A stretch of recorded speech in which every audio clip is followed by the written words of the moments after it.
Hey there, welcome back. Thanks for joining us for this deep dive into the data profiler. The MDP profiler gives us a clear understanding of the content and structure of our imported data by showing the user, column level, and row level statistics.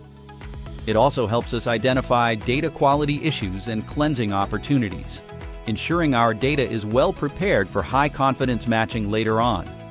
To get started, we first need to run a profile on our imported data. From the Profile List page, simply click Add New Profile.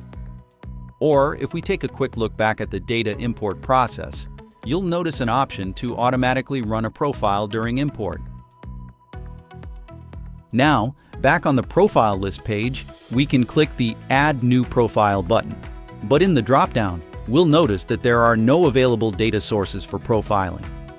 That just means all of our imported data sources have already been profiled. We also have two options here: Auto Detect Data Type and Create Profile Column on Run. Auto Detect Data Type tries to determine the actual type of data in a column, even if it was imported differently. For example, if a CSV file imports dates as text, this option will recognize them as actual dates instead of just strings. Create Profile Column on Run adds a new column to a new data source created in the project, and it includes row-level profiling statistics. This option isn't used often, and we only recommend it if you have a specific need for it. Since it reads and writes to every record individually, it can significantly impact performance on large data sets. So unless you really need it, it's best to leave that option off. Let's move on.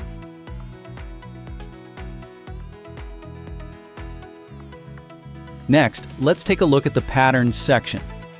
As you'll see in a moment, we will use patterns to scan the data in each column and identify what kind of data is present.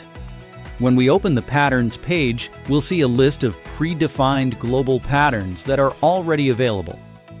Patterns are based on the syntax of regular expressions. Right out of the box, we have over 30 patterns ready to go.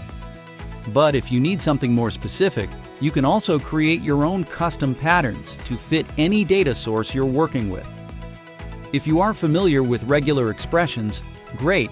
If not, you can ask ChatGPT or just contact us at support. Alright, we're now ready to dive into the profile statistics. If a data source has been profiled more than once, we'll see a list of all the profiles that have been run for that source. But if there's only one profile, we'll skip straight to the statistics page.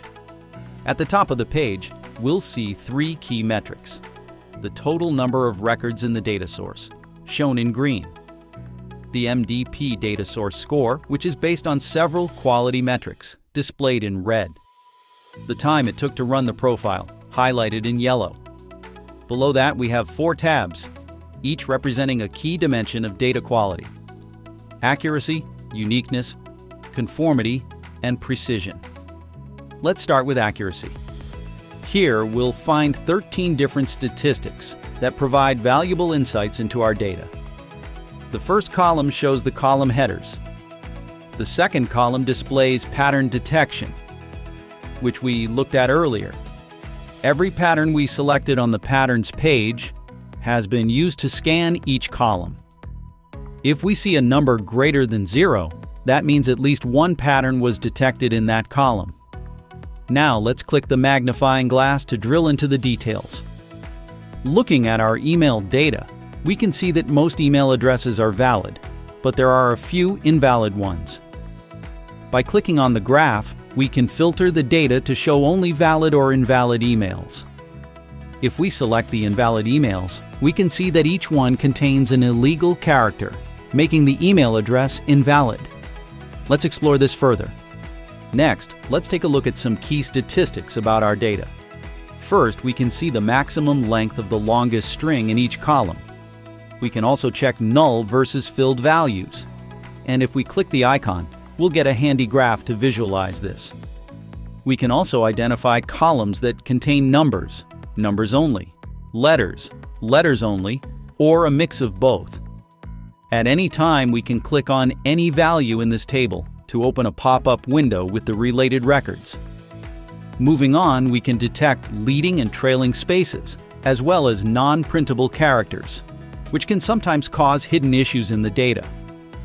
And finally, we have punctuation analysis. Clicking the icon will show a breakdown of all the different punctuation marks found in each column, along with a count and the percentage of records that contain them. Let's explore these insights further. Next, let's take a look at the Uniqueness tab. This section shows us how many values are repeated in each column. Here we can see the total record count, the distinct or unique record count, an interactive histogram that highlights the most repetitive values. If we want to dig deeper, we can click the magnifying glass to open a detailed pop-up window.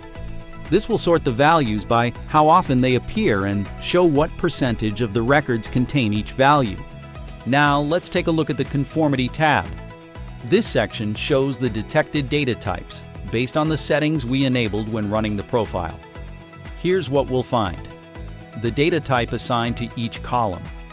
If a column contains dates, we'll see the date format, a breakdown of valid, both count and percentage, and invalid values based on the expected data type.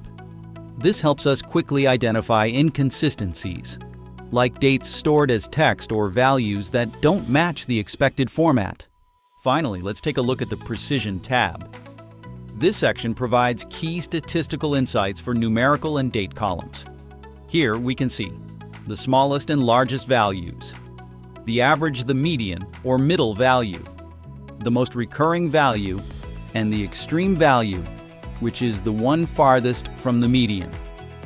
These insights help us understand the distribution of our data and spot any unusual values. If you ever need to refer back to your data profile while configuring matching or cleansing, it's quick and easy. Just open the sidebar, select Profile, choose the quality dimension you want to review, and click Run. You can access your profile data from anywhere without leaving the page. It's that simple. Thanks for watching. We hope you found this video helpful. Until next time, Match Data Pro, an easier way to clean, match, and merge data.